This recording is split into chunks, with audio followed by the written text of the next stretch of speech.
Bismillahirrahmanirrahim. Sehat teman-teman semuanya? Alhamdulillah, ini wajah-wajah para apa nih? Yang pasti bukan para jomblo. Wajah-wajah para pejuang agama. Wajah-wajah para pembebas Masjidil Aqsa. Dan wajah-wajah pemimpin Indonesia yang kebetulan masih jomblo. Bismillahirrahmanirrahim. Assalamualaikum warahmatullahi wabarakatuh. Alhamdulillah, segala puji dan syukur kepada Allah Subhanahu wa taala. Majelis yang luar biasa ini menginspirasi adalah salah satu bentuk nikmat Allah yang tak terhingga buat kita. Yang dulunya kita nggak saling kenal, yang dulunya mungkin kita tidak terbiasa untuk duduk dalam majelis ilmu di masjid. Yang dulunya kita ngelihat masjid itu sepi banget dengan anak muda. Sekarang sampai ke tangga-tangga masjid, sampai ke pelataran parkir. Ini rekor ya. Dan yang memecahkan rekor itu bukan pemuda hijrah, bukan saya. Tetapi kalian semuanya. Karena lagi-lagi saya pernah bilang, taklim saya itu yang sebenarnya itu gak sebanyak ini. Ini mah bukan taklim saya, ini adalah kemenangan anak muda yang Allah berikan kepada kita semuanya. Kalau taklim saya yang sebenarnya itu jumlahnya 20 orang. Sekitar 3 tahun yang lalu, itu taklim saya yang sebenarnya. Tetapi taklim yang karena nikmat Allah, dan ini semuanya karena Allah sayang kepada teman-teman semuanya, jadilah sebanyak ini, alhamdulillah. Kita syukurin, mudah-mudahan ini bukan hanya sebatas masjid TSB, tetapi juga bisa nular ke masjid-masjid yang lain. Bukan hanya di Bandung, tapi juga di seluruh Indonesia. Dan bukan hanya dalam majelis taklim saja, tetapi ramainya anak muda di dalam banyak kegiatan-kegiatan yang positif lainnya untuk membangun umat, bangsa, dan negara insya Allah. Hari ini kita bahas tentang fitster yang gak jelas itu. Tapi jangan ini ya, jangan suuzon ya, jangan salah sangka. Itu mah bukan ide saya. Saya kan orangnya polos ya. Ya saya mah gimana teman-teman gitu disuruh apa ikutin ya. Jadi nggak ada niat-niat gangguin orang tuh ngebully itu nggak ada niat saya. Saya mah orang yang insya Allah ngedoain ya. Nggak pernah ngebully sama sekali. Motivasi gitu. Ngenayangin sesuatu yang nggak bikin orang baper itu mah saya. Jadi kalau ada yang baper-baperan, yang aneh-aneh kayak gitu pasti ada oknum tuh. Saya juga korban sebetulnya ya. Kelelep soalnya habis itu minta ditolong, tolongin gitu. Demi pencitraan akhir zaman. Itu gak serius, itu hanya canda sedikit jahil. Sebetulnya agak-agak senang sih dikasih peran kayak gituan. Apalagi bisa ngerjain pro gitu kan. Kalau kita dikerjain sama pro kan udah biasa tuh. Suruh ngambil ombak terus tegegulung diketawain. Terus lagi udah kegulung papannya lepas kan suka dikasih ikat tuh, lepas, nyari-nyari papan sendiri, berenang, pas sudah dapat papan itu pegangan hidup banget tuh. Sampai ada adegan kura-kura. Saya menggangin papan itu seperti kura-kura diketawain. Nah, dapat kesempatan nih kerjain balik. Akhirnya bahagia bisa ngerjain pro server, yaitu Mang Inong. Nah, kita malam ini bakalan ngebahas tentang jail.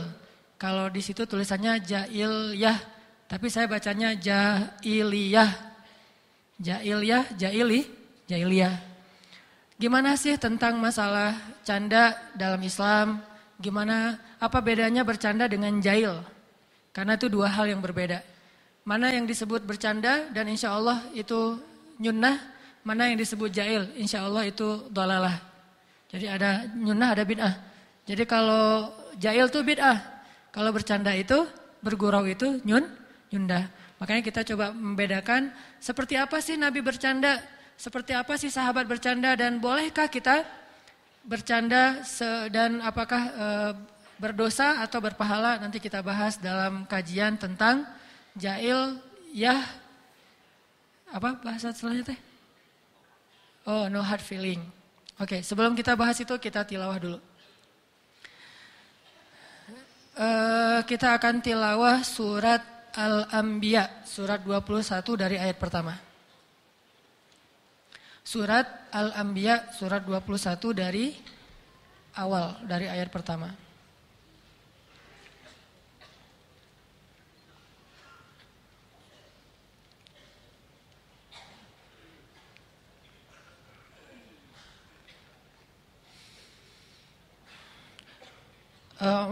بالله من الشيطان الرجيم أعوذ بالله من الشيطان الرجيم بسم الله الرحمن الرحيم بسم الله الرحمن الرحيم اقترب للناس حسابهم وهم في غفلة معرضون اقترب للناس حسابهم وهم في غفلة معرضون ما يأتيهم من ذكر من ربهم محدث إلا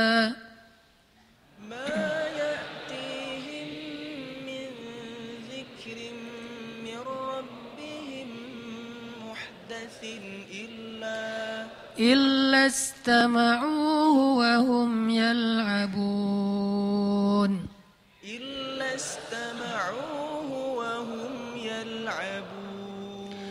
لاهية قلوبهم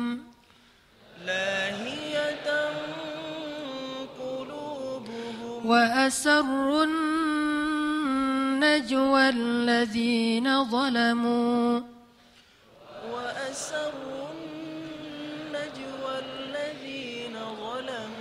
هل هذا إلا بشر مثلكم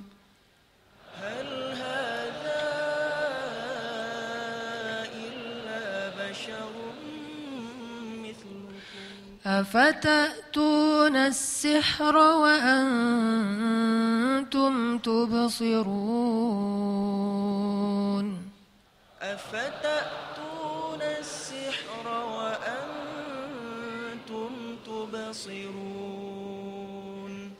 Sadaqallahul azim. Teman-teman yang dirahmati Allah Subhanahu wa taala. Rasulullah sallallahu alaihi wasallam itu salah satu karakternya adalah beliau orang yang murah senyum. Sampai Jarir bin Abdullah, salah seorang sahabat, menyampaikan, setiap kali Nabi melihat saya, Nabi selalu tersenyum. Jadi tidak pernah Nabi bertatapan wajah dengan seorang sahabat kecuali dalam keadaan tersenyum. Jadi Nabi itu murah senyum banget. Orangnya tuh ceria. Dan energi cerianya Nabi itu bikin orang ceria. Bikin orang fresh, bikin orang segar gitu. Bikin orang happy. Karena Nabi punya energi happy. Padahal hidup Nabi itu susah loh. Bahkan Aisyah tuh pernah bilang, di rumah kami itu terbiasa sebulan itu dapur tidak ada asap sama sekali. Artinya nggak masak dalam sebulan. Bayangin. Kalau kita juga mungkin dapur kita nggak berasap. Soalnya makannya di restoran ya. Makannya di kafe atau di rumah teman. Aku makan ya. Ke rumah teman. Ke kosan-kosan teman. Sehingga dapur kita tidak pernah berasap. Sekali-kalinya berasap mungkin masak Indomie. Masak kopi gitu ya. Nabi itu hidupnya susah. Di rumah tidak ada masakan, tapi ceria.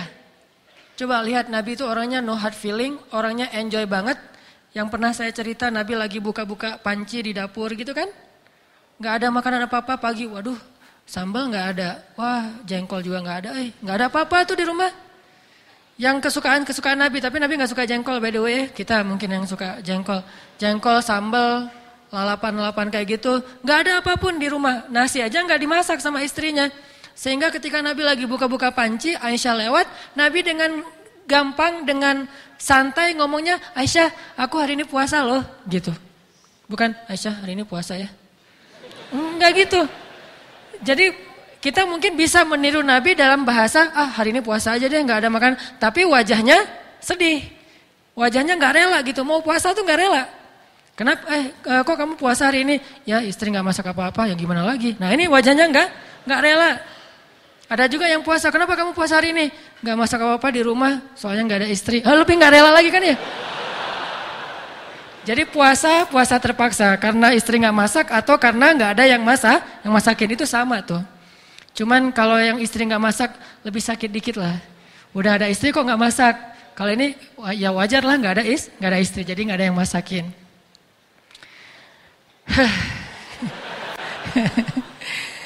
Kayak gitulah ya pengalaman dulu. Dulu pas saya masih pulang dari kampus tuh di Al-Azhar kan belum nikah.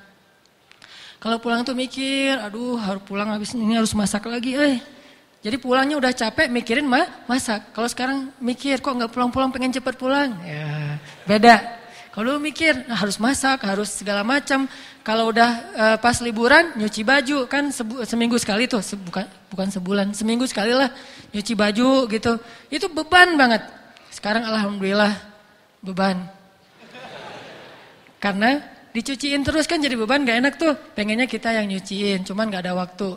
Karena waktunya dipakai untuk ngegombal. Intinya adalah hidup Nabi itu susah.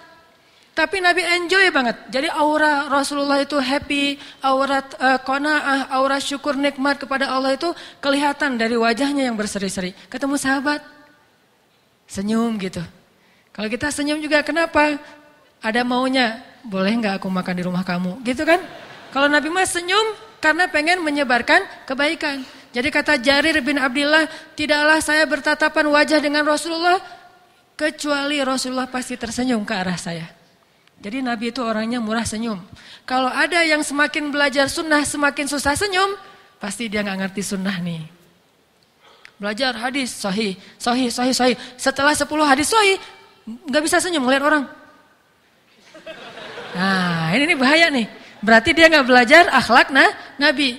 Ngelihat orang dari ujung rambut sampai ujung kaki mana nih yang nggak sesuai sunnah nih. Semuanya di absen misalnya. Ini berarti bukan sifat Nabi. Karena Nabi juga bukan hanya tersenyum kepada orang yang sudah baik agamanya. Bahkan ke orang yang masih belum paham sama sekali, bahkan kafir, selama dia tidak menzalimi orang mukmin, maka Nabi tersenyum kepada dia. Jadi kalau Nabi bilang senyummu ke wajah saudaramu maka bagimu adalah sedekah, itu bukan cuma kata-kata, bukan cuma ceramah, tetapi Nabi sendiri juga seperti itu. Ketemu temannya senyum gitu. Sesama teman atau sesama laki-laki, kalau yang ke atas jangan senyum. Sekalian aja nggak usah dibahas, kasihan. Nanti saya malah mengajarkan yang tidak baik ya. Kalau yang ke atas pura-pura nggak kenal, kita harus menjaga muruah, menjaga kehormatan, menjaga harga diri. Jadi kalau ketemu, nih si tetehnya sebelah sini, mau kemana? Mau ke taklim teh. Taklim di mana? Itu yang di TSB. Oh kenapa marah-marah? Enggak, saya mah menjaga kehormatan. Jangan gitu-gitu amat juga ya, biasa aja. Teman-teman tahu nggak arti menundukkan pandangan? Ghaddul basar kan istilahnya, menundukkan pandangan. Menundukkan pandangan itu artinya nggak boleh ngelihat ke lawan jenis dengan hawa nafsu. Tapi kalau nggak pakai hawa nafsu, tapi lihat lawan jenis ini maksudnya yang udah menutup aurat ya. Kalau udah membuka aurat bilang hawa nafsu itu bohong. Gua mah nggak berasa, biasa aja yang gitu-gitu. Nah ini bohong nih. Kecuali ada dua kemungkinan. Pertama, udah kebal saking seringnya ngelihat yang gitu-gituan. Yang kedua, nggak normal. Ada dua kemungkinan. Dan kayaknya kalau nggak normal nggak mungkin juga. Soalnya dia kayaknya gagah gitu. Cuma sekarang banyak yang gagah juga agak-agak gimana. Gua mah biasa aja kalau ngeliat yang gitu. Lo aja yang pikirannya kotor. Bukan kotor, dia masih bersih. Makanya saking bersihnya yang gitu-gitu mah peka. Jadi kalau ada orang yang aduh astagfirullahaladzim, itu masih bersih. Kalau biasa aja lah. Neng gimana? Nah ini berarti udah kotor nih. Kalau dia vulgar, tapi kalau udah menutup aurat, nah tetap harus menundukkan pandangan. Cuman arti menundukkan pandangan di situ ngelihatnya nggak boleh pakai desire, nggak boleh ada hasrat apa-apa. Makanya kita harus membedakan. Jadi kalau ada kadang-kadang dengan teman kita dia udah menutup aurat, udah sempurna, biasa aja lah, nggak usah. Dengan teman juga, kita rapat yuk. Ya, yuk kita rapat. Udah rapat aja, rapat organisasi gitu kan. OSIS, ROHIS segala macam. Udah aja yang satu duduk menghadap, daripada kita susah ngeliat bawah, udah kita menghadap sana satu ke sini satu. Udah aja rapat Pak tonggong-tonggong gitu apa? Saling membelakangi kan ya. Waduh, rapatnya enggak seru banget tuh. Jadi ngomongnya sambil ngelihat ke tembok masing-masing. Bukan gitu-gitu amat juga ghaddul basar teh. Atau menghadap cuman ke bawah, nggak harus kayak gitu. Kecuali kita takut nggak sanggup untuk menjaga perasaan. Berarti baper. Baper.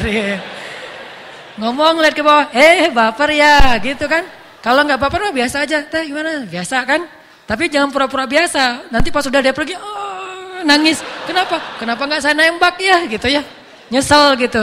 Tadi mah jaim, pas orangnya udah pergi nyesel. Kenapa saya nggak mengutarakan isi hati? Intinya ghaddul basar itu jangan menatap, melihat dengan hasrat. Tapi kalau biasa aja ke teman, maka tidak harus menundukkan pandangan, tetapi tetap kita lebih tahu dan nggak boleh membohongi Allah. Allah Maha tahu. Sehingga kalau nggak gitu pura-pura mungkin gitu, nggak usah fokus, jangan lihatnya. Ya teh, siap. Ini apa nih? Pernah jadi pramuka ya? Nggak usah ngelihat juga terlalu fokus, terlalu tajam sampai bikin orang GR. Santai aja. By the way, balik lagi ke tadi. Intinya adalah Rasulullah itu orangnya santai, senyum. Boleh nggak kita senyum ke lawan jenis? Boleh, tetapi jangan berlebihan. Wah, bahaya. Atau yang ceweknya juga, cewek lebih harus hati-hati lagi tuh senyum kepada cowok. Soalnya senyuman cewek itu adalah racun. Ya, madu dan racun. Jadi manis sih, tapi mematikannya. Dia senyum gitu, langsung. Baru dibilang A, belum B, C, D, E, baru satu huruf udah kelepek-kelepek gitu. Makanya hati-hati kalau cewek senyum ke cowok. Biasa aja, senyum yang memberi aura, memberi kesan kesan yang positif, kesan mungkin kalau nggak akrab pun kesan nggak sombong lah. Jangan sampai memberi kesan yang lebih dan kita tahu batasannya. Pasti kita ngerti banget nih, mana senyum yang membahayakan, mana senyum yang masih wajar. Pasti kita tahu dan susah untuk didefinisikan. Oh, senyum yang membahayakan itu kalau senyumnya nggak mungkin kan didefinisikan kan ya. Kalau yang wajar, justru yang wajar barusan tuh bahaya tuh. Udah senyum, matanya kedap-kedip. Ini bahaya. Jadi boleh kita senyum ke lawan jenis, tetapi selama masih wajar. Senyum yang memberi kesan, oh ya dia mah orangnya nggak sombong gitu aja. Tetap kita lebih tahu batasannya. Dan Nabi SAW orang yang murah senyum. Dan Nabi bukan hanya tersenyum kepada laki-laki saja. Bahkan kepada perempuan yang bukan muhrim beliau pun, beliau tersenyum selama tidak berlebihan. Jadi kalau ada perempuan datang kepada Rasulullah, kenapa? Saya nggak nyambung, ada apa barusan? Ya. Oh, kerjaan kameramen. Jadi kalau Rasulullah kedatangan seorang akhwat, cewek mau konsultasi kepada Rasulullah, Rasulullah bukan kaku gitu, nggak sekaku yang kita bayangin. Assalamualaikum, waalaikumsalam. Masya Allah. Nggak gitu-gitu amat. Rasulullah biasa aja, mangga masuk gitu. Ya Rasulullah gitu. Sesungguhnya Allah tidak malu terhadap kebaikan kan ya Rasulullah? Ya kata Rasulullah. Emang ada apa? Perempuan ini nanya, gimana cara membersihkan haid ya Rasulullah? Kata Nabi, ya dibersihin, kata Nabi. Santai aja enggak? Entah. Mau bahas itu ya? Jangan sama saya dong. Enggak gitu-gitu amat, biasa. Ya dibersihin, kata Nabi. Sewajarnya. Kata perempuan ini karena dia juga enggak ngerti, ya tapi gimana caranya Rasulullah? Ya dibersihin aja, kata Rasulullah. Tapi gimana? Coba. Kata Rasulullah, ya dibersihin. Ya Rasulullah, maksudnya how to. Kalau bahasa kita teh, gimana caranya? Akhirnya ditarik sama Aisyah, dibawa masuk ke dalam, baru Aisyah yang mengajarkan fikih khusus untuk perempuan. Gitu aja. Jadi Nabi enggak berlebihan juga, tapi juga enggak sampai menjadi orang yang kaku. Tersenyum, ini sifat Nabi. Dan Nabi itu orangnya periang. Sahabat kalau dekat sama Nabi itu happy gitu, senang gitu. Apalagi kepada anak-anak. Anak-anak kecil tuh senang banget sama Rasulullah. Tapi kalau lagi senang sama Rasulullah, tiba-tiba lewat Umar, pada diem semuanya tuh. Umar. Jangankan anak kecil, setan aja takut, apalagi anak kecil gitu ya. Ini Umar. Tapi nggak salah juga sifat Umar, karena ketika nanti Umar jadi khalifah, anak-anak kecil juga pada paham ternyata Umar itu orangnya nggak seserem yang dicitrakan. Tetap aja pada waktu tertentu dia tegas, di waktu yang lain dia orang yang sangat bijak. Jadi yang pertama teman-teman, poin kita adalah bercanda itu adalah sunnah Nabi. Karena Nabi juga kadang-kadang bercanda. Karena Nabi juga kadang-kadang bercanda. Pernah gini nih, ini contoh bercandanya Nabi. Tapi intelek banget, pakai logika. Orang kalau nggak ngerti nggak akan ketawa. Jadi kalau nanti nggak ada yang ketawa, berarti nggak ngerti. Maksa orang ketawa ya. Jadi candaan Nabi gini, Nabi lagi naik, lagi mau melakukan satu perjalanan. Nah, ada sahabat yang mau ikut jihad sama Nabi. Ini bayangin bercanda dalam suasana perang. Kan Nabi suka ngumpulin kendaraan onta segala macam buat para sahabat yang miskin yang nggak punya kendaraan kayak mau pergi ke Tabuk gitu. Nah waktu itu ada seorang laki-laki miskin dan dia badannya agak gemuk. Dia bilang gini, ihmil nih ya Rasulullah bawain saya dong atau beri saya tunggangan dong Rasulullah, saya pengen berjihad tapi nggak punya tunggangan kalau bahasa kita. Cuman bahasa singkatnya ihmil nih ya Rasulullah, bawa saya Rasulullah bawa saya. Kata Nabi, ya. Saya akan bawa kamu, tapi kami akan memberikan kamu anak onta. Kata Nabi, kami akan berikan kamu anak onta. Dia langsung, aduh gimana dong? Dia ngebayangin, nanti kalau perjalanan jauh, naiknya anak onta, saya lebih gede daripada anak ontanya. Gimana dong? Kan kasihan anak ontanya, kan ada adegan tuh. 2 orang, ini yang di Al-Fulailah 1001 malam. Ayah sama anak naik keledai kan? Terus orang-orang bilang, aduh nggak berperi keledaian. Orang keledai dinaikin berdua, aduh nggak kasihan sama hewan. Oh gitu ya, akhirnya ayahnya turun, anaknya yang naik. Wah anak kurang ajar nih, ayahnya dibiarin jalan kaki, dia naik keledai. Oh gitu ya, akhirnya ayahnya naik, anaknya turun. Wah ayahnya nggak sayang sama anak, akhirnya dua-duanya turun. Wah ada keledai nggak dinaikin. Salah aja ya. Nah, dia ngebayangin, duh naik anak onta. Sedangkan badan saya besar, perjalanan jauh. Ya Rasulullah gimana nih? Akhirnya Nabi tersenyum. Para sahabat yang lain yang pintar-pintar senyum. Akhirnya Nabi bilang apa? Bukankah setiap onta itu adalah anak onta? Ini candanya Rasulullah SAW. Bukankah setiap onta itu adalah anak onta? Walaupun udah dewasa, tetap aja anak onta. Oh gitu. Tawa semuanya. Ini mau berangkat jihad loh. Nabi sempet-sempetnya godain sahabat yang badannya besar, pengen dapat kendaraan. Nabi bilang, ya udah kami kasih untuk kamu anak onta. Ya Rasulullah, anak onta? Bukankah setiap onta itu anak onta? Pada ketawa semuanya. Ini candanya Rasulullah. Gak seserius yang kita bayangin. Tetapi kalau waktunya serius, Nabi paling serius. Waktunya nangis, Nabi yang paling menangis dan takut kepada Allah. Intinya harus balance. Sifat Nabi itu sangat tawazun, sangat balance, sangat istimewa, sempurna gitu. Ini candaan Nabi yang pertama. Ada lagi candaan Nabi yang terkenal tuh sama seorang nenek kan datang kepada Nabi, ya Rasulullah, doakanlah saya supaya masuk surga karena doamu mustajabah. Kata Nabi, tapi nggak ada perempuan, nggak ada nenek-nenek di dalam surga teh. Kata Nabi, gitu ya Rasulullah. Nabi nggak mau membiarkan dia lama-lama, ntar dia putus asa bunuh diri kan. Tapi nggak ada nenek-nenek seperti kamu di dalam surga, kata Nabi. Dan bahasa teks hadisnya, perempuan ini nangis. Ya Rasulullah, astagfirullahaladzim, kemana tuh ya Rasulullah? Gitu, nangis perempuan ini. Sebelum dia nangis hingga gerung, Nabi langsung bilang, soalnya kamu nanti jadi gadis di surga. Wah, ketawa gitu. Kayak gitu. Dan itu nggak disebut menggoda nenek-nenek. Biasa aja gitu kan. Wah Rasulullah godain nenek-nenek, gak cukup dengan yang perawan. Enggak, Rasulullah mah biasa. Dan gak ada niat untuk ngegodain, gak ada hasrat, gak ada apa-apa. Tapi tetap Nabi pengen membahagiakan orang yang datang ke beliau. Gak usah serius-serius amat. Lagi pula Nabi ngelihat orangnya. Pasti nenek-nenek ini dekat sama Rasulullah. Makanya Rasulullah bercanda. Kalau baru kenal langsung dicandain kan bahaya tuh. Wah Rasulullah kayaknya ada hati ini sama saya. GR kan? Daripada si nenek-nenek GR teh. Kan kasihan. Udah nenek-nenek GR pula. Jadi dia yang tadi mungkin masih ada waktu seminggu lagi hidup, jadi tinggal sehari lagi gara-gara kegeeran dan gak kecapaian. Ternyata Rasulullah gak gitu-gitu amat. Dia cerita ke temannya, Rasulullah tadi candain gua loh, gitu. Gitu, emangnya kenapa kalau dicandain Rasulullah? Ya kan jarang Rasulullah candain cewek. Saya dicandain loh sama Rasulullah. Kayaknya nih Rasulullah ada hasrat. Kegeeran loh segala macam, kan kasihan. Makanya Nabi tahu ini nenek-nenek ini orang yang dekat dengan beliau. Yang laki-laki tadi mungkin dekat dengan beliau. Jangan ketemu orang candain, kasihan. Gak semua orang boleh dicandain. Makanya Nabi juga termasuk orang yang kadang bercanda tetapi tidak berlebihan, sehingga bisa kita simpulkan bercanda itu adalah sunnah Nabi. Pada dasarnya ya, bercanda itu adalah sunnah Nabi. Orang Islam itu harus serius tetapi bukan berarti kaku. Kadang juga bercanda. Tapi walaupun dia sunnah Nabi, teman-teman, ada nggak sih etika-etika bercanda yang membuat kita tidak melanggar syariat, tetap berpahala? Kalaupun tidak berpahala, minimal tidak nambah dosa. Ada, Nabi mengajarkannya, dan dalam beberapa cerita juga bisa kita simpulkan.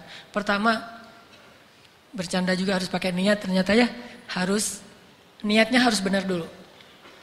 Apa niat yang benar kalau bercanda? Kira-kira apa? Nawaitu bercanda, gila. Harus gitu? Enggak kan ya? Enggak harus dipakai nawaitu kalau mau bercanda teh.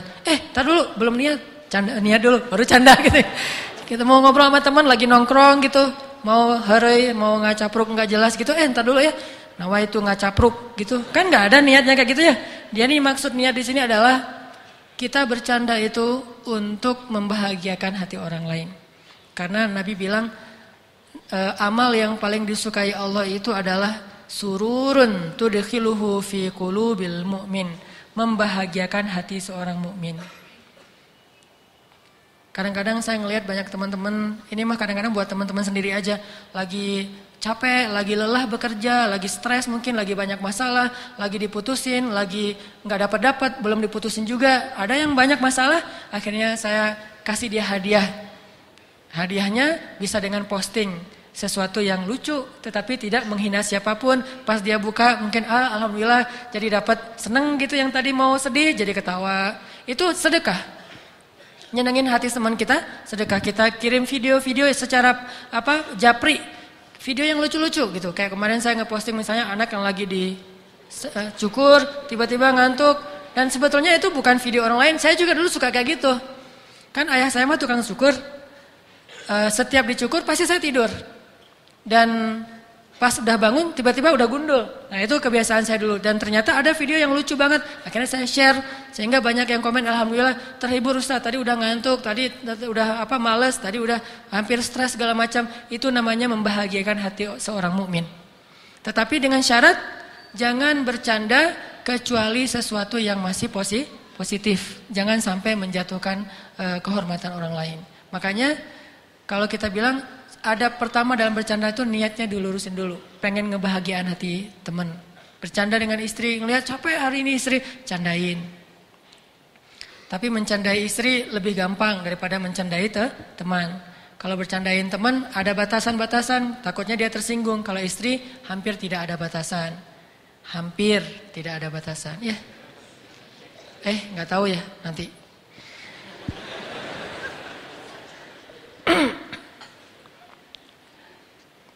Terus niat bercanda itu apa? Selain menyenangkan hati teman kita, bercanda itu juga dalam Islam salah satu bentuk cara kita refreshing.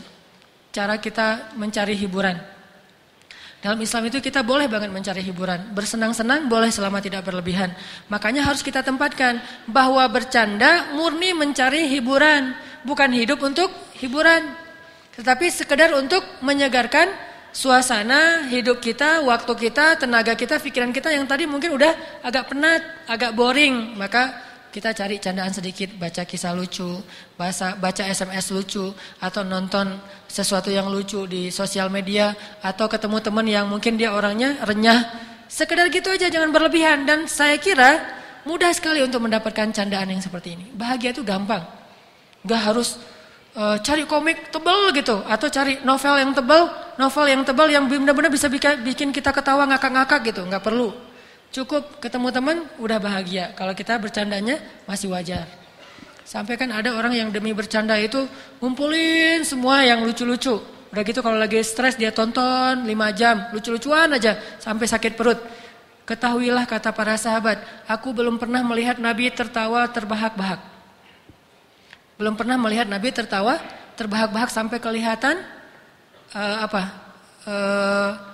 langit-langit di dalam mulutnya. Enggak pernah. Nabi kalau ketawa wajar atau tersenyum. Tapi bahagia. Ada orang yang kalau belum terpingkal-pingkal belum bahagia. Harus terpingkal-pingkal. Justru kalau kayak gitu berarti hidupnya susah. Memberi banyak syarat untuk bahagia. Harus terpingkal-pingkal, harus keluar air mata, harus sampai sesak nafas. Habis bercanda, kenapa kamu teh? Ya ketawanya terlalu keras jadinya akhirnya sesak nafas. Saya juga pernah kayak gitu, gara-gara ketawa terlalu keras pulang-pulang Jadi akhirnya nggak bisa ngomong karena berlebihan. Sesuatu yang berlebihan tidak disukai. Makanya bercanda mah sewajarnya aja. Gampang sekali untuk mendapatkan hiburan. Ngelihat anak kecil terhibur, ngelihat anak sendiri terhibur, ngelihat anak orang lain jadi bete ya. Wah udah reunian teman-teman bawa anak, lucu-lucu. Kita mah di ujung, kalian mah semuanya udah punya keluarga, gua tinggal sendiri. Akhirnya pergi cari candaan yang lain. Makanya kalau udah punya keluarga tuh bercanda itu mudah sekali. Pulang ke rumah ngelihat wajah anak kita udah bahagia. Jadi nggak perlu lagi, papa ngapain? Mau ngelihat stand up komedi dulu, kurang bercanda hari ini. Jadi dia mau ngelihat stand up dulu karena hari ini stres banget. Stand up, nggak lucu. Akhirnya cari ustadz siapa yang lucu misalnya, nyari ustadznya, aduh kurang lucu. Akhirnya hidupnya susah banget. Ngeliat anak-anaknya ketawa-ketawa dia. Susah banget buat dia bercanda. Nih orangnya kayaknya udah overdosis nih. Overdosis guyon. Kalau udah nggak dikasih yang banyak banget dia nggak berasa. Kayak orang pakai obat-obatan sedikit, nggak berasa. Kayak orang makan, kan kalau kita jajan di luar tuh suka dikasih pecin banyak tuh ya. Sampai 2 sendok pecin. Kalau dikasih sedikit nggak berasa, Mang, tambahin pecin. Ada yang ibu-ibu sama keluarganya lagi makan bakso di dekat di sebelah saya. Nambah ke depan itu bukan nambah kuah, bukan nambah mie, bukan nambah sayur, nambah pecin, bayangin. Padahal yang saya tahu baksonya udah dikasih pecin, kuahnya udah ada pecinnya, gurih pula dengan kaldu. Ditambah lagi pecin dengan si Mang 2 sendok. Dia merasa kurang, nambah lagi sendiri. Mang nambahin pecin. Begitulah candaan. Ketika kita terbiasa overdosis, hal-hal yang biasa kita nggak akan terhibur. Orang lain ketawa, apaan sih gitu aja ketawa. Nah berarti udah overdosis tuh. Nonton, lucu ya. Dari sebelah mana lucunya? Nggak lucu perasaan gitu. Nonton film misalnya cek toko sebelah gitu. Nggak lucu biasa aja. Nah berarti udah overdosis. Ya gitu deh. Lucu nggak sih? Mungkin lucu gitu ya. Pura-pura belum nonton. Nah itu aja. Intinya adalah jangan sampai kita memberi syarat candaan saya itu lucu kalau nonton Mr. Bean. Udah nonton Mr. Bean yang paling konyol, udah jahil banget dengan mukanya yang nggak pura-pura nggak bersalah kayak gitu. Ada orang yang lagi dibalut perban kan ya, terus dia gini-gini di sebelahnya, tangan saya mah bebas bisa ngapa-ngapain, kamu mah tangannya kaku gitu kan. Baru dia ketawa terbahak-bahak sendiri. Nggak harus kayak gitu-gitu amat. Mencari hiburan itu mudah. Kadang-kadang mencari hiburan hanya dengan melihat wajah anak kita yang lucu, yang polos, udah terhibur. Alhamdulillah pulang ke rumah ngelihat anak lagi main puzzle, ngelihat anak lagi main boneka-bonekaan atau mobil-mobilan. Udah selesai hiburan. Jangan bilang hari ini belum dapat hiburan. Enggak, udah cukup. Berarti kita niat bercanda itu adalah untuk menghibur diri sendiri. Bukan menjadikan bercanda itu sebagai aktivitas utama kita. Itu yang pertama. Adab, ini udah azan? Udah ya. Jadi teman-teman ada 2 poin dulu ya sebelum sholat isya. Pertama, bercanda itu sunnah Rasul kalau tidak berlebihan. Kedua, niatnya harus benar bahwa kita pengen ngebahagiain hati teman kita atau kita pengen sekedar menghibur supaya tidak terlalu kaku dan stres. Kalau itu niatnya, insya Allah bercanda kita itu sudah sesuai dengan sunnah. Poin kedua tadi yang kita bahas bahwa harusnya bercanda itu bisa jadi hadiah buat teman kita yang lagi galau, lagi sedih, yang susah move on, yang pengen survive dalam satu masalah, dalam satu musibah. Harusnya bercanda itu jadi hadiah. Nabi itu pernah menghadiahkan bercandanya loh sama sahabat. Nama sahabat itu kalau nggak salah Zahid. Jadi Nabi pernah ceritanya Zahid lagi belanja di pasar. Bukan lagi belanja sih, lagi bantuin tuannya belanja di pasar. Zahid ini kebetulan budak. Budak yang harganya sangat murah. Tapi dia orangnya solih, namanya aja Zahid, sangat zuhud. Sedangkan nilai dia di mata orang-orang Arab pada masa itu murah karena dia lemah, bukan budak yang bisa diharapin buat gantiin tuannya berperang. Karena orang dulu mah kalau nggak bisa berperang pakai budak. Sama kayak sekarang misalnya nggak bisa ngeronda, pakai siapa gitu bayarin gitu ya untuk ngeronda. Dulu mah nggak bisa berperang antar suku, pakai budak dibayar atau pakai budaknya sendiri yang memang kuat. Zahid mah nggak bisa dipakai untuk berperang, nggak bisa pakai untuk ngegembalain apa-apa, cuma pembantu biasa aja. Kalau ke pasar dipakai di rumah, jadi murah harganya. Suatu hari ketika Zahid sedang di pasar, Nabi datang dari belakang melukin Zahid. Jadi meluknya meluk teman gitu ya, kayak sahabatan gitu. Jadi jangan suuzon ya, melukin teman gitu, dipeluk sama Rasulullah. Kan bahagia banget tuh dapat pelukan dari Rasulullah. Bayangin, ada seorang soleh banget, idola banget, keren banget, dicintai di langit, di bumi, semua makhluk mencintainya, meluk kita dari belakang. Dan pelukan dia itu pelukan surga. Allah aja cinta kepada laki-laki ini, apalagi seluruh makhluk Allah Subhanahu wa taala. Dipeluk sama Rasulullah itu anugerah yang luar biasa. Didoain, dipeluk, dicandain, disenyumin. Dapat senyum Rasulullah itu kalau nggak GR itu ada yang kelainan tuh. Harus GR kalau disenyumin sama Rasulullah. Karena itu bahagia banget, anugerah banget. Dipeluk sama Rasulullah dari belakang. Setelah dipeluk, Nabi bilang, ada yang mau beli budak ini? Kata Nabi ke orang-orang di pasar. Wahai orang-orang Arab, ada yang pengen beli budak ini? Zahid bilang, kan orang pas Nabi bilang gitu ngeliatin, ada apa? Oh, budak itu, gak jadi deh, gitu. Jadi gak ada yang mau beli Zahid. Akhirnya Zahid bilang, Rasulullah, gak ada lah yang mau beli saya, siapa juga ada, saya mah kan orangnya, saya mah apa tuh Rasulullah gitu kan. Dia gak pede gitu, dia bilang, gak ada yang mau beli saya Rasulullah. Saya ini murahan dan segala macam. Dia orangnya agak minder gitu, agak rendah diri. Rasulullah sama orangnya murahan segala macam. Kata Rasulullah, ya Zahid, wahai orang-orang, wahai kaum muslimin, kalau menurut kalian dia itu murah, maka sesungguhnya di mata Allah dia itu sangat berharga dan mahal. Akhirnya, wah saya beli Rasulullah. Akhirnya pada kayak istilahnya kayak pengen membeli Zahid dan membebaskan. Saking berharganya Zahid. Jadi pengen dibeli untuk dimerdekakan. Pada kayak lelang gitu. Saya Rasulullah 100 dinar, 200 dinar, 300 dinar. Akhirnya tuannya bilang, udah siapa yang paling 1000 dinar. Ramai aja tuh suasana pasar gara-gara ngelelang Zahid untuk dibeli lalu dimerdekakan. Nabi bercanda dengan Zahid tapi membuat Zahid bahagia, dihibur. Bahwa kamu itu walaupun di mata manusia masih murah, di mata Allah itu mahal banget. Sehingga kaum muslimin berlomba-lomba untuk membeli Zahid dan memerdekakannya. Ini cara Nabi bercanda dengan sahabat. Harusnya candaan kita tuh jadi hadiah. Kalau kita nggak bisa ngasih hadiah yang sifatnya materi, kasihlah hadiah dalam bentuk sesuatu yang sururun, menyenangkan hati. Itu canda yang nyunnah, berpahala di sisi Allah Subhanahu wa taala. Bahkan bukan cuma berpahala, teman-teman. Ahabbul a'mal ilallah, amal yang paling disukai Allah.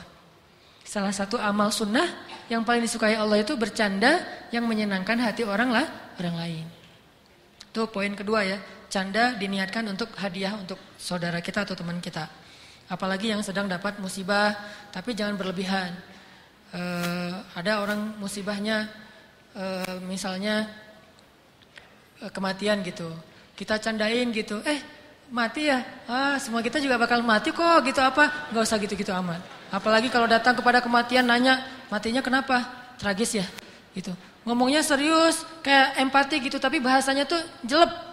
Tragis ya meninggalnya ya, sakit ya. Wah sakaratnya lama gak sih? Wah ini mah orang ini sangat kejam ya. Udah orang meninggal tanya sakaratnya lama, sakaratnya gimana, sakitnya apa. Nanya sakitnya apa itu sebetulnya udah.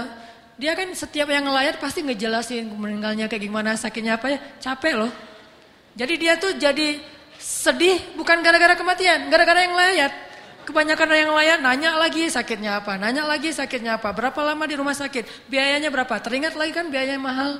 Ini berarti tidak menghibur. Menghibur itu mengatakan kayak misalnya Nabi menghibur Asma bintu Umais ketika suami pertamanya meninggal.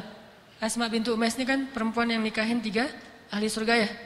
Ja'far, Abu Bakar, Ali. Jadi dia pernah menikahi 3 laki-laki, 3-tiganya ahli surga, tapi secara bergantian ya, bukan barengan. Kalau barengan nggak ada dalam Islam. Ke suami sana, nggak ada itu. Yang ada kalau pacaran mungkin ada selingkuh, tapi kalau nikah nggak ada tuh. Pertama Ja'far, kedua Abu Bakar, ketiga Ali. Nah ketika Ja'far meninggal, Asma bintu Umais sedih. Karena dia cinta banget sama Ja'far dan Ja'far itu first love-nya dia. Walaupun bukan endless love, ada nanti Abu Bakar, ada Ali, tapi first love lah. Dan ketika Nabi datang, Nabi menghibur Asma. Asma, kenapa menangis? "Ya Rasulullah, perempuan mana yang tidak menangis ditinggalkan oleh suami seperti Ja'far?" kata Asma. "Ya Asma," kata Rasulullah, "tahukah kamu bahwa keadaan Ja'far lebih baik daripada kita sekarang? Dia telah diberikan 2 sayap oleh Allah di dalam surga, dan aku melihat Ja'far sedang terbang mengelilingi taman-taman surga." Barulah Asma tersenyum. Alhamdulillah yang sudah memberikan kenikmatan bagi Ja'far. Sehingga akhirnya Asma tidak bersedih, malah bahagia. Yang tadinya takziah jadi tahniah. Yang tadinya orang datang untuk menghibur Asma, sekarang malah selamat ya Asma, selamat ya Asma, punya suami yang ahli surga syahid. Ini namanya hiburan, candaan tapi hadiah. Nabi pintar banget gitu-gituin sahabatnya, dihibur aja. Termasuk ada sahabat yang misalnya yang kayak dulu cerita yang Julaibib, dihibur aja. Pokoknya Nabi itu selalu menyemangati orang dengan candaannya. Ini poin kedua ya. Jadi kalau bercanda kasih hadiah buat teman kita. Poin yang ketiga, teman-teman yang dirahmati Allah, kalau bercanda boleh tapi jangan berdusta. Nabi bersabda, Allah melaknat seseorang yang bercanda dengan cara berdusta untuk membuat orang lain tertawa. Allah melaknat, celaka dia, celaka dia, celaka dia. Sampai 3 kali. Celaka orang yang berdusta untuk membuat orang lain ketawa. Kita sampaikan satu berita yang bohong sebetulnya, tapi demi supaya lucu. Supaya teman-teman kita senang, bahagia, ketawa bareng, dianggap kita orangnya asik gitu. Nah, kalau kita bercanda yang isinya adalah kebohongan demi menyenangkan hati orang lain atau lucu-lucuan atau seru-seruan, maka kata Nabi, wailunlah, wailullah, wailullah, celaka dia, celaka dia, celaka dia. Tapi sebaliknya Nabi bilang apa? Aku menjamin istana di tengah-tengah surga bagi orang yang tidak pernah berdusta walaupun dalam keadaan bercanda. Enggak berdusta walaupun bercanda. Enggak serius kok, cuma main-main doang. Walaupun main-main, tapi tidak menyampaikan kedustaan, kebohongan, hoaks, walaupun bercanda. Kalau gitu Nabi mendoakan istana di tengah surga bagi dia. Makanya adab ketiga dari bercanda itu jangan dusta, sampaikan yang benar. Sehingga ketika seorang sahabat bertanya ke Nabi, "Ya Rasulullah, engkau mencandai kami?" Jadi ada sahabat yang kaku banget, dia nggak tahu kalau bercanda itu boleh. Diam aja. Nangis, diam. Pas Nabi sekali-kali bercanda dia heran, "Hah? Nabi bercanda?" Akhirnya dia nanya, "Ya Rasulullah, engkau mencandai kami?"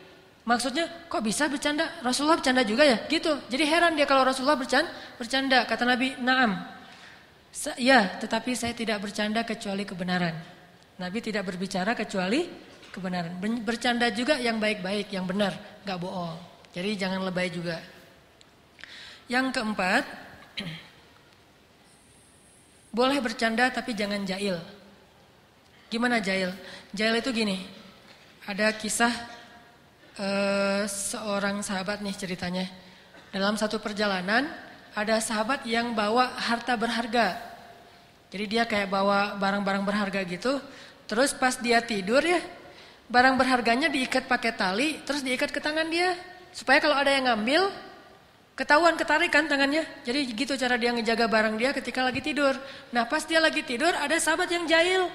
Wah tuh lagi diikat pakai tali, yuk kita godain, yuk kita jailin gitu. Akhirnya talinya ditarik-tarik, sahabat ini langsung kaget bangun, langsung mana maling. Ternyata bukan maling, temannya sendiri. Akhirnya Rasulullah melihat kejadian itu dan mengatakan, janganlah kalian, kalau bahasa hadis, janganlah kalian mengambil barang teman kalian dalam keadaan serius ataupun bercanda. Janganlah kalian mengambil barang teman kalian dalam keadaan serius ataupun bercanda. Kayak kita misalnya nyembunyiin HP teman kita, atau nyembunyiin barang teman kita, atau apapun lah, atau kunci motor teman kita, dia udah panik aja, aduh saya nggak kehilangan kunci, atau parkir untuk keluar, aduh parkir tadi di mana ya, padahal kita yang nyimpen gitu, sengaja kita bikin dia jadi panik sendiri, itu jahil. Dan jahil itu sifat orang Yahudi. Kan sering tuh ada acara-acara jahilin orang di jalan tuh, itu Yahudi banget. Islam mah nggak pernah ngejailin orang, ngebully mah sekali-kali. Kalau ngejailin nggak boleh dalam Islam. Orang Yahudi itu suka banget ngejailin. Teman-teman tahu nggak sejarah kenapa Bani Quraidah dulu pernah diusir oleh Rasulullah karena ngejailin cewek? cewek muslimah, berhijab, menjaga kehormatan, menutup aurat baik-baik, belanja di pasar Yahudi. Pas lagi belanja di pasar Yahudi, datang 3 anak muda Yahudi yang iseng, yang senang jahil. Akhirnya lagi perempuan ini belanja, mereka di bawah diam-diam ngikat roknya si perempuan ini, jubahnya perempuan ini dengan tali lalu digantung ke atas. Sehingga ketika perempuan ini jalan, kesingkap auratnya kan. Ini jahil paling gak terhormat. Orang Yahudi itu sering menjahili orang secara tidak terhormat. Paling sering kayak gitu. Apalagi cewek yang diperlakukan kayak gitu. Itu gak boleh banget dalam Islam. Nabi langsung marah besar.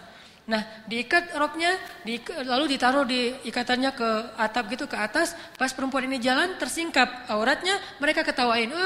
Katanya menutup aurat, ternyata kelihatan tuh auratnya. Jadi malu kan dia, nangis. Terlihatlah kejadian ini oleh seorang laki-laki, pemuda Islam. Lalu pemuda Islam ini memukul laki-laki Yahudi tadi yang mengerjai perempuan muslimah. Sehingga akhirnya pemuda Islam ini dikeroyok dan terbunuh. Maka Nabi pun menuntut balas atas darah yang ditumpahkan dari seorang pemuda Islam kepada Bani Quraidah. Tapi mereka gak mau menyerahkan pelaku-pelakunya. Akhirnya mereka diusir dan anak-anak muda yang bisa mengangkat senjata kemudian ditangkap sama Rasulullah. Dan diantara mereka ada yang dihukum oleh Rasulullah. Ini saking gak bolehnya jahil dalam Islam. Apalagi ngejailin cewek. Itu gak boleh sama sekali. Ngejailin orang tua apalagi ya. Ngejailin ayah, ibu gitu. Gak boleh sama sekali. Udah tahu ada nenek-nenek senang kaget, kalau kaget keluar semua kata-kata yang aneh gitu. Makin dijailin. Petasan di sebelahnya. Akhirnya keluar bebek lah, ayam lah, apa segala macam. Gak boleh dalam Islam. Orang Yahudi itu saking senang jahil. Allah aja dijailin loh. Allah dijailin sama mereka. Pernah ada adegan orang Yahudi. Orang Islam itu kan kalau zakat 2,5%. Kalau orang Nasrani itu 10%. Kalau Yahudi itu 100%.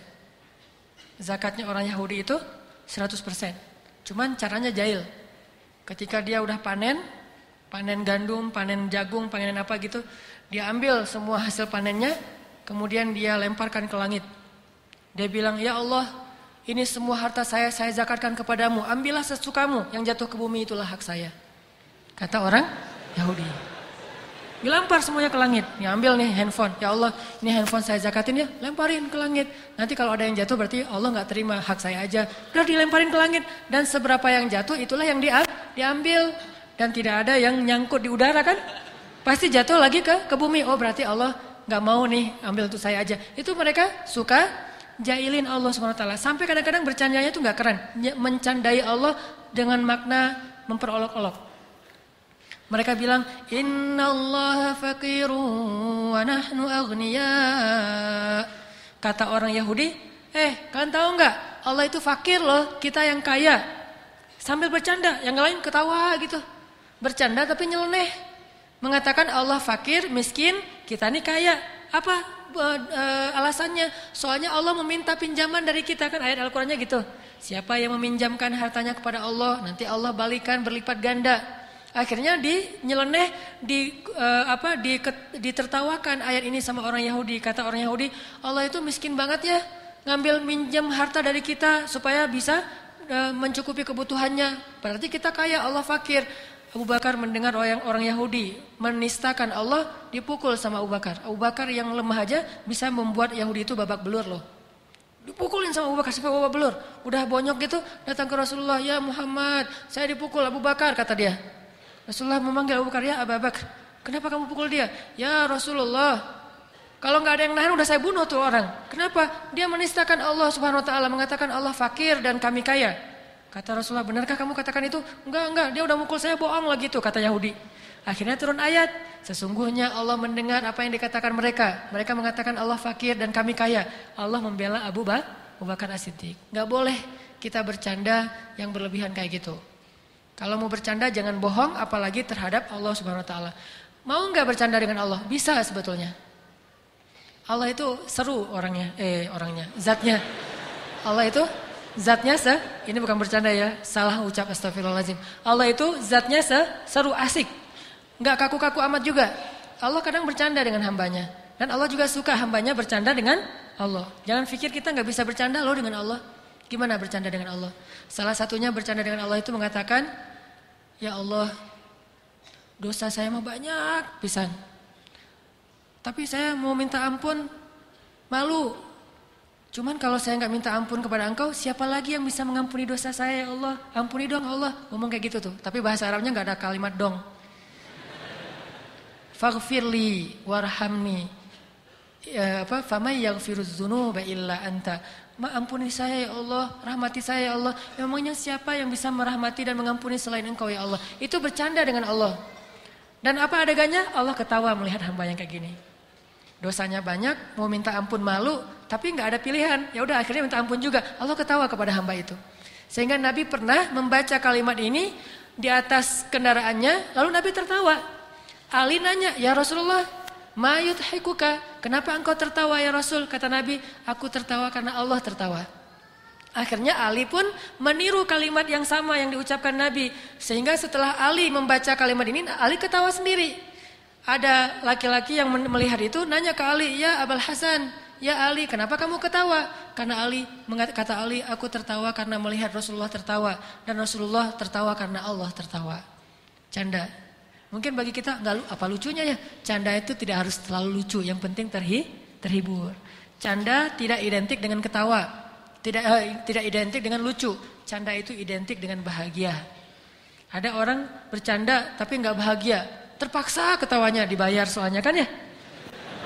Kalian harus ketawa ya. Wah, sampai suaranya macam-macam, sampai wajahnya merah demi menjalankan tugasnya. Tugasnya apa? Tertawa. Itulah tugasnya. Dibayar buat ketawa. Tidak harus selalu canda itu sama dengan lucu. Canda itu yang penting bahagia. Kadang nggak terlalu lucu, bahagia. Kenapa bahagia? Karena nggak lucu gitu. Jadi bahagia. Melihat orang yang udah capek-capek ngelucu tapi nggak lucu kan bahagia tuh. Nah ini canda. Bercanda dengan Allah. Pernah dengar kan hadis yang pernah saya sampaikan juga gimana Allah mencandai hambanya yang masuk surga? Allah aslinya mau ngasih kepada dia surga yang luas, tapi Allah candain dulu, digodain gitu. Kata Allah, "Hambaku, surga udah penuh, gimana tuh?" Kata dia, ya Allah ya, udah penuh ya, gimana ya? Saya nggak ada tempat ya Allah. Kalau udah penuh banget ya udahlah, saya mah di pelataran surga juga nggak apa-apa ya Allah, kata dia. Beneran di pelataran surga, kata Allah. Nggak akan minta yang lain. Enggak lah ya Allah, cukup segitu aja, saya tahu diri juga kok. Kan saya yang terakhir masuk surga juga. Berarti dosa saya banyak banget, nggak ada amalan apa-apa. Nggak sholat, nggak puasa, nggak haji, nggak ngapa-ngapain. Dosanya semua dilakukan kecuali satu aja, nggak pernah syirik. Masih ada la ilaha illallah di hatinya, tapi nggak pernah ngelakuin kebaikan, dosanya banyak selain syirik. Sehingga dia paling belakangan masuk surga. Saya juga tahu diri lah ya Allah, saya nggak berani minta yang lebih-lebih. Ya udah di pelataran surga juga nggak apa-apa. Jadi juru parkir surga kalau bahasa kita tuh. Beneran ya kata Allah gitu. Beneran nggak akan minta yang lain, nggak akan. Ya udah masukin ke pelataran surga. Pas sudah masuk ke pelataran surga, wah surga indah gini, wah itu ada istana, itu ada apa? Ya Allah itu istana punya siapa? Kata dia. Emangnya kenapa mau? Kata Allah. Boleh nggak ya Allah minta satu aja istananya, kata dia. Tadi katanya nggak akan minta yang lain. Udah ya Allah itu mah terakhir, satu aja udah cukup. Benar ya nggak akan minta yang lain? Benar ya Allah. Akhirnya dikasih istana itu. Begitu udah dikasih istana, dia jalan-jalan pakai kereta cahaya gitu keliling-keliling gitu lagi touring gitu kan ya di dalam surga teh. Touring terus off-road gitu. Lagi touring-touring ngelihat ada istana lebih keren lagi tuh. Lebih keren daripada istana pertama. Kalau yang pertama istananya itu di depannya rumput, sekarang istananya di depannya itu kolam. Wah bagus nih, kolamnya danau lagi, terus ada boat, ada yang narik lagi, ada papan, wah kan seru tuh. Allah boleh nggak yang itu? Kenapa? Soalnya itu ada papannya. Saya udah lama tuh nggak nyoba papan, cenah. Beneran nggak akan minta yang lain. Tadi katanya yang tadi terakhir, nggak cukup dua aja ya Allah, nggak akan minta yang lain. Gitu aja terus sampai akhirnya dikasih yang ketiga, yang keempat, sampai yang kelima. Baru dia bilang udah cukup ya Allah, saya benar gak akan minta yang lain. Bagaimana kalau saya kasih 10 lagi kata Allah. Beneran ini ya Allah. Masih nanya beneran, berarti mau. Akhirnya dia diberikan 10 kali kerajaan bumi. Itu orang yang terakhir masuk surga. Tapi Allah candain dulu. Karena Allah itu zatnya asik, seru. Gak sekaku yang kita bayangin. Tapi kepada siapa? Kepada hamba yang Allah cintai. Kalau kepada hamba yang Allah benci, Allah itu syadidul iqab. Maha keras siksaannya. Jadi balance. Intinya adalah kalau bercanda jangan dusta. Kepada Allah apalagi bercanda yang jujur dan canda kepada Allah itu kata para ulama adalah dengan mengucapkan subhanallah, alhamdulillah, Allah Akbar, itu canda dengan Allah. Kalau kita ngelihat alam semesta yang indah, kita bilang masya Allah, itu canda sama Allah. Kayak kita, karena Allah senang dipuji dan Allah layak untuk senang dipuji, karena hanya Allah yang paling layak untuk dipuji. Jadi kalau kita pengen nyenangin Allah, walaupun itu memang kewajiban kita, tetapi Allah tetap ngasih pahala, bilang masya Allah, subhanallah, itu Allah senang banget. Dan kalau Allah udah senang, ridha, Allah akan membahagiakan kita dengan banyak kebaikan yang melebihi kebaikan kita. Jadi canda dengan Allah itu subhanallah, masya Allah, la ilaha illallah, itu canda dengan Allah. Itu poin yang ke berapa? Keempat. Nah, poin yang kelima, ini juga penting teman-teman. Ternyata ya, kalau kita mau, kan orang bercanda teh pengen semangat lagi nih, biar nggak bosen. Bercanda mah untuk menghilangkan sedih, bercanda mah untuk menghilangkan stres, bercanda supaya dapat energi baru kan? Ternyata ada yang lebih efektif daripada bercanda kalau kita pengen semangat lagi. Kalau kita pengen survive dari sebuah masalah, ada yang lebih efektif daripada bercanda. Walaupun bercanda itu boleh. Apa yang lebih efektif? Menangis. Menangis itu, menitikkan air mata itu lebih powerful daripada tertawa.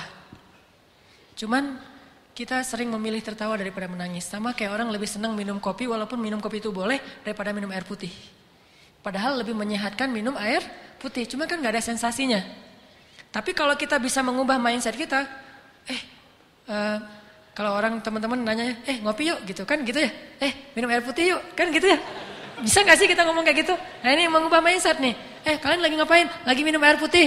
Pasti dibilang, gak seru Kalau kalian lagi ngapain? Lagi ngopi. Di mana? Di kafe. Lagi ngapain? Lagi minum air putih. Di mana?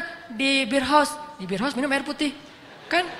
Ini kan keren nih, minumnya air putih. Di beer house minum air putih, di kafe minum air putih. Kalau yang masih beer house ya, tapi kalau bisa nggak usah. Terus di tempat dimanapun lagi, hari ini belum minum air putih gitu. Bukan hari ini belum ngeteh, belum ngopi. Pagi-pagi dihidangin kopi sama istri kita.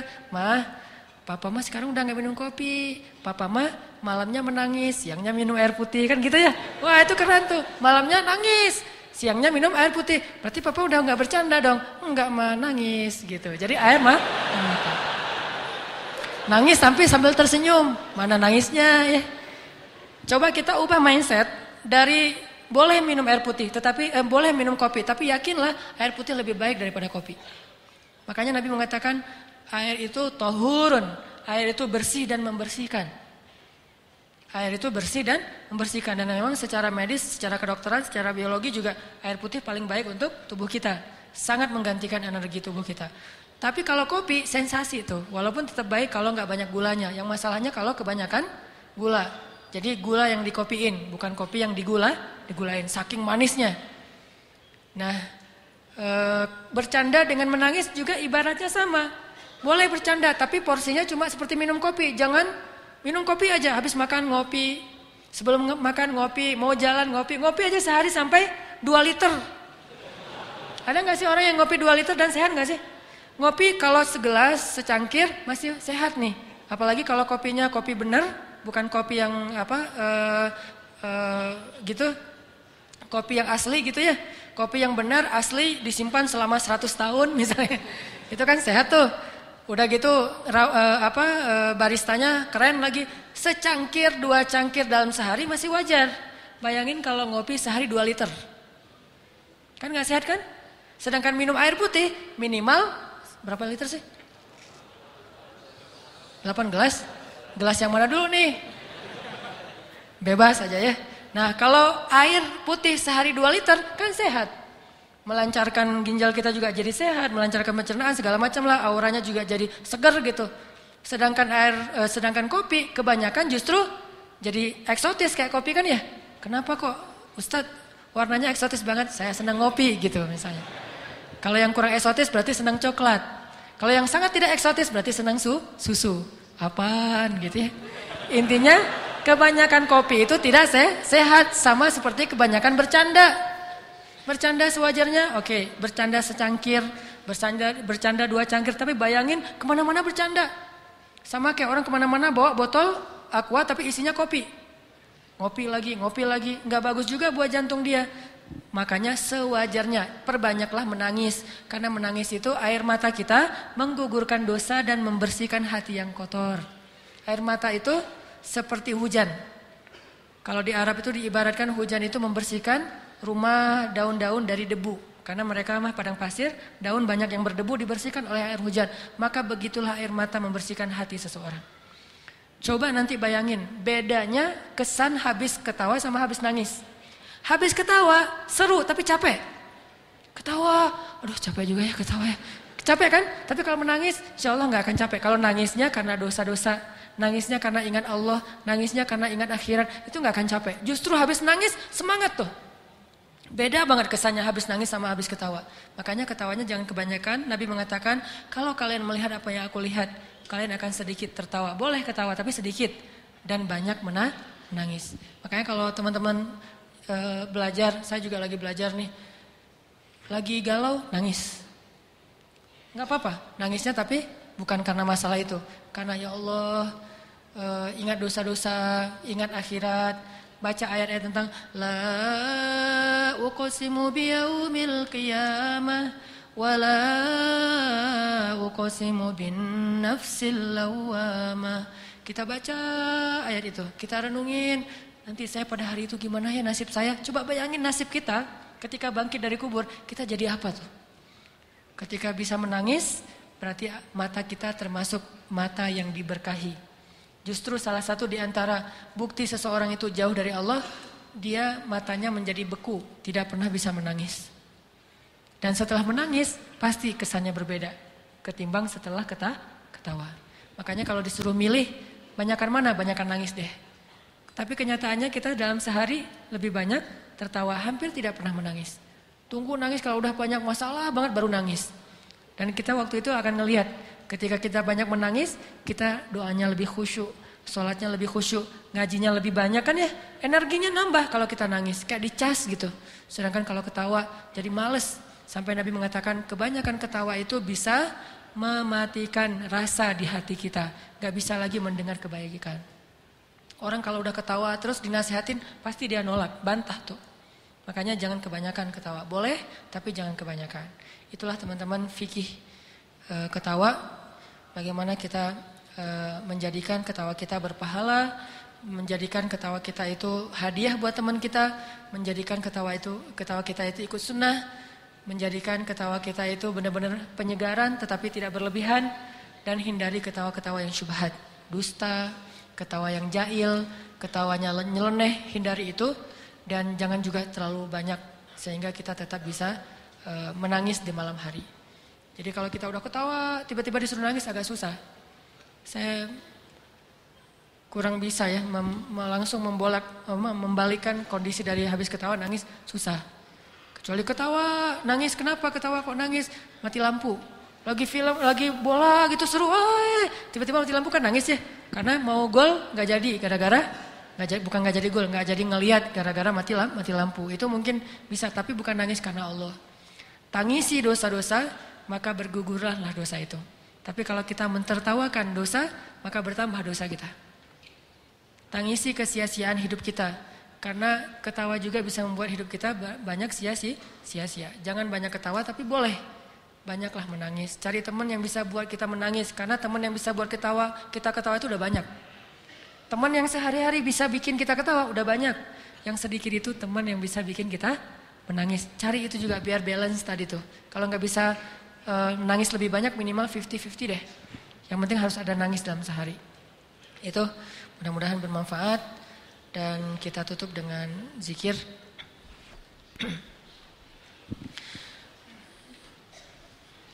Subhanallah walhamdulillah wa la ilaha illallah Allahu akbar. Subhanallah walhamdulillah wa la ilaha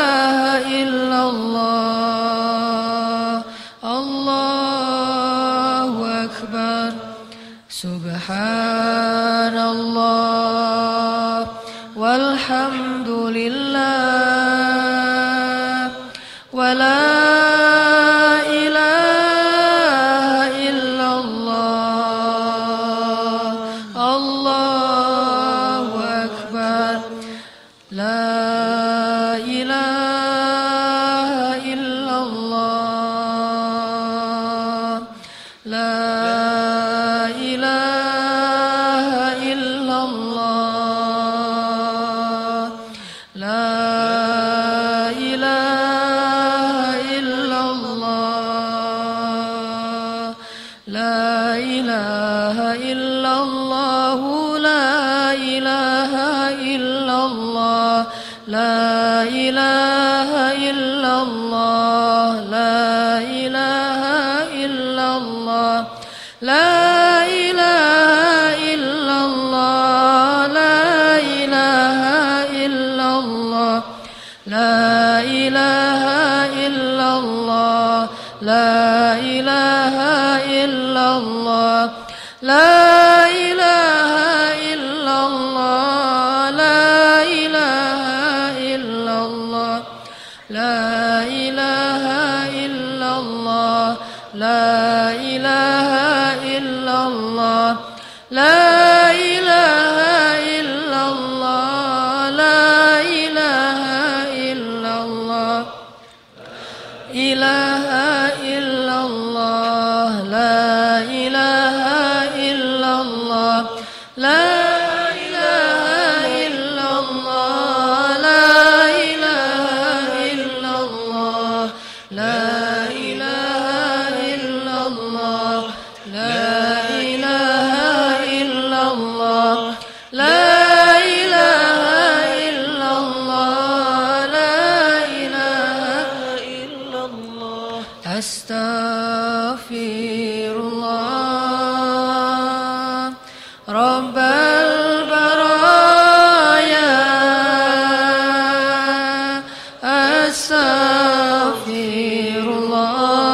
astaghfirullah minal khataya.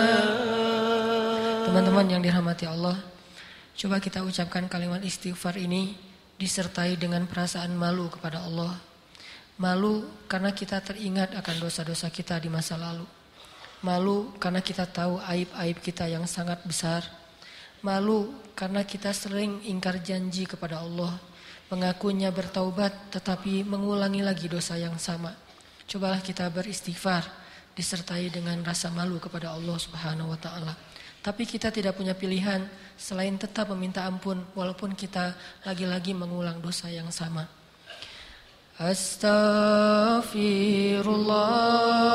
Astaghfirullah rabbal baraya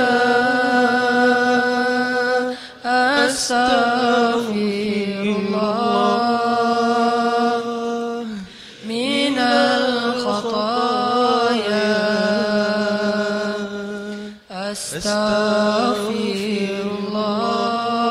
astaghfirullah rabbal baraya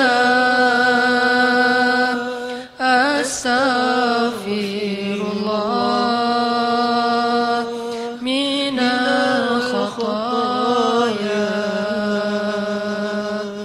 astaghfirullah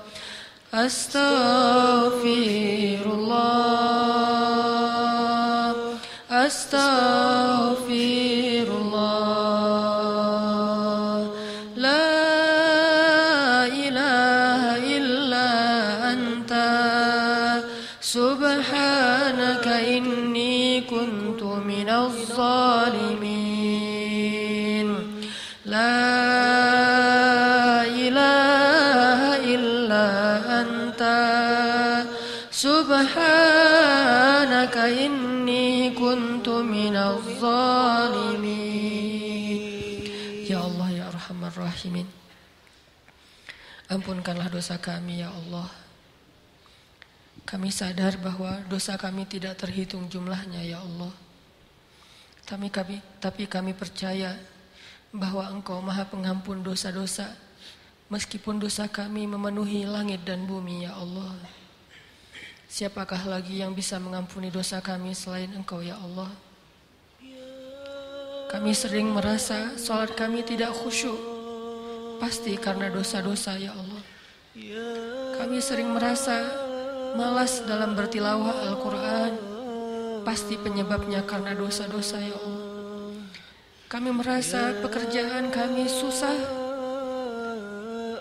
rezeki kami susah, pasti karena dosa-dosa, ya Allah. Kami merasa banyak sekali masalah dalam rumah tangga kami, pasti karena dosa-dosa, ya Allah. Kami merasa jauh dari orang-orang solih, pasti karena dosa-dosa, ya Allah. Kami merasa tidak baik hubungan dengan orang tua, pasti karena dosa-dosa, ya Allah. Kami merasa kurang dan tidak bisa bersyukur, pasti karena dosa-dosa, ya Allah. Kami merasa malas dalam beribadah, pasti penyebabnya karena dosa, ya Allah. Tidaklah kami mendapatkan keburukan dalam hidup kami kecuali karena dosa-dosa, ya Allah. Kami yakin masih banyak dosa-dosa kami yang belum bisa kami tebus dengan amal solih. Seandainya kami mau menebus dosa-dosa kami, mungkin tidak akan cukup usia kami, ya Allah. Engkau yang Maha Pengampun dosa, ampunan-Mu lah yang kami harapkan, ya Allah. Ampunkanlah dosa-dosa kami, ya Allah. Sehingga dengan ampunan-Mu, Engkau ilhamkan kepada kami kebaikan dan ketaatan, ya Allah. Dengan ampunan dosa dari-Mu, Engkau mudahkan bagi kami dalam mencari ilmu, ya Allah. Engkau mudahkan bagi kami untuk bangun sholat subuh, ya Allah. Engkau mudahkan bagi kami untuk melangkahkan kaki ke masjid, ya Allah. Engkau mudahkan bagi kami untuk mencari pasangan hidup, ya Allah. Engkau mudahkan bagi kami untuk mencari rezeki yang halal, ya Allah. Tidak ada yang menyulitkan hidup kami kecuali dosa-dosa kami di masa lalu, ya Allah. Jika hari ini kami dapat banyak masalah, pasti penyebabnya adalah dosa-dosa kami di masa lalu yang belum terampuni. Ampunkanlah dosa kami, ya Allah. Siapakah lagi zat yang bisa mengampuni dosa sebanyak itu selain Engkau, ya Allah? Faghfir lana ya Rabbana, ampunkanlah, ya Allah.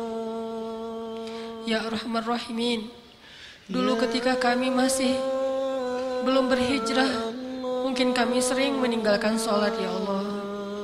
Mungkin kami sering melewatkan waktu subuh bahkan sampai hari ini, ya Allah. Padahal kami tahu bahwa amalan pertama yang akan dimintai pertanggungjawaban di hari hisab adalah sholat.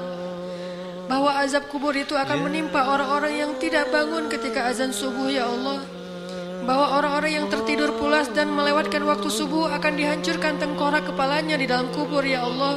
Tetapi kami senantiasa melewatkan waktu subuh. Ampunkanlah dosa kami, ya Allah. Kuatkanlah kami untuk bisa melaksanakan sholat subuh. Kami sadari itu dosa satu itu saja sudah cukup bagi kami untuk bisa masuk ke dalam api neraka, ya Allah. Dosa melewatkan waktu subuh saja sudah cukup alasan untuk kami menjadi ahli neraka, ya Allah. Ampunkanlah dosa kami. Belum lagi dosa kami terhadap orang tua, ya Allah. Satu tetes air mata ibu sudah cukup bagi kami untuk dibakar di dalam api neraka, ya Allah. Satu kali ayah kami kecewa kepada kami sudah cukup bagi kami untuk masuk api neraka, ya Allah. Belum lagi dosa-dosa kami yang lain. Kami bermaksiat kepadamu. Mungkin di antara kami ada yang pernah durhaka dengan cara membunuh, berzina, khamar, riba. Padahal 1 dirham saja memakan harta riba dosanya lebih besar daripada 36 kali berzina. Ampunkanlah dosa kami yang begitu banyak, ya Allah. Dosa kami yang tidak terhitung jumlahnya, ya Allah. Ampunkanlah dosa-dosa kami. Rasa-rasanya tidak ada yang lebih layak kami minta kepada Engkau selain ampunan dosa, ya Allah. Rasa-rasanya tidak cukup waktu buat kami untuk terus menghabiskan kecuali hanya dengan cara meminta ampun kepadamu, ya Allah. Ampunkanlah dosa kami, ya Allah. Maafkanlah kesalahan kami di masa lalu, ya Allah. Teguhkanlah hati kami untuk menjalani hidup dalam keistiqomahan di jalan-Mu, ya Allah. Rabbana atina fid dunya hasanah wa fil akhirati hasanah wa qina azabannar. Ya Arhamar Rahimin, berilah hidayah-Mu kepada pemuda-pemuda Bandung, pemuda Indonesia Ya Allah, bangkitkanlah Islam di tangan anak-anak muda di seluruh Indonesia, ya Allah. Ya Allah, istiqomahkan kami. Jadikanlah setiap masjid-masjid kami di Indonesia lebih ramai daripada waktu sholat Jumat seperti malam ini yang kami saksikan, ya Allah. Barakallahu li wa lakum. Teman-teman yang dirahmati Allah, terakhir terima kasih buat semua teman-teman yang sudah hadir. Terima kasih buat yang sudah bersusah payah walaupun duduk di tangga, duduk di tempat parkiran. Tidak ada yang sia-sia dari apa yang teman-teman lakukan. Setiap yang teman-teman dapatkan kesusahan dalam mencari ilmu, itu akan menjadi kemudahan di padang mahsyar. Jadi jangan berkecil hati, bersedih hati kalau mencari ilmu itu susah. Karena setiap kesusahan itu akan diganti dengan kemudahan nanti di perjalanan akhirat, insyaallah. Barakallahu li wa lakum. Wassalamualaikum warahmatullahi wabarakatuh.